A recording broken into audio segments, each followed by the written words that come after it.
Mardi 19 avril 2022. Lecture du livre des Actes des Apôtres, chapitre 2, versets 36 à 41.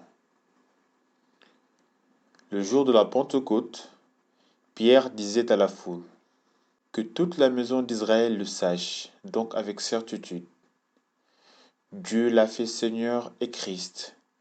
C'est Jésus que vous avez crucifié. Les auditeurs furent touchés au cœur.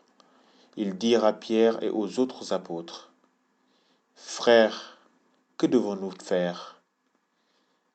Pierre leur répondit: Convertissez-vous, et que chacun de vous soit baptisé au nom de Jésus-Christ pour le pardon de ses péchés. Vous recevrez avec le don du Saint-Esprit, car la promesse est pour vous et pour vos enfants, et pour tous ceux qui sont au loin, aussi nombreux que le Seigneur notre Dieu les appellera. Par bien d'autres paroles encore, Pierre les adjurait et les exhortait en disant: Détournez-vous de cette génération tortueuse, et vous serez sauvés. Alors, ceux qui avaient accueilli la parole de Pierre furent baptisés. Ce jour-là, environ 3000 personnes se joignirent à eux. Parole du Seigneur. Nous rendons grâce à Dieu. Nous venons d'écouter la fin du discours de Pierre au matin de Pentecôte.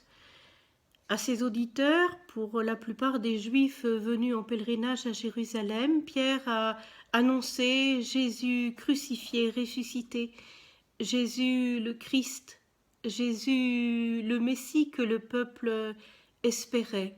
Et Luc nous dit que ses auditeurs étaient touchés au cœur.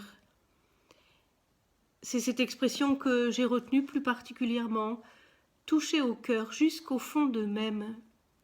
Mystère de la grâce en nos vies. Et nous, avons-nous été touchés au cœur par la parole de Dieu, écoutée au cours de ces célébrations pascales? Avons-nous été touchés au cœur par cette promesse de vie nouvelle, pleinement réalisée en Christ? Et qu'en faisons-nous? Car si la grâce s'offre à nous avant toute initiative de notre part, elle appelle cependant notre engagement, notre participation. C'est bien ce qu'ont compris les auditeurs de Pierre et qui lui disent à lui et aux apôtres: que devons-nous faire?